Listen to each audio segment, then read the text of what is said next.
Yan mga idol, kung dito naman sa pananiman namin ng palay, yun, ano na lahat, parang baybay na mga idol, oh, parang dagat na. Wala nang silbi yung mga pananim namin dito mga idol, dito sa Cagayan Valley. Mukhang tapos na ang ani dito mga idol, lupit. Ang pinisala ni Egay.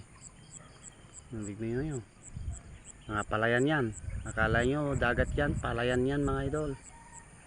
Oh, ito naman yung drainage, buti na lang hindi nagano yung drainage namin, yung kanal namin. Ayan, lupit mga idol, oh. Lahat mga yan, mga pananim lahat mga yan ng palay, pero wala na. Ayan, pinsala ni Egay mga idol.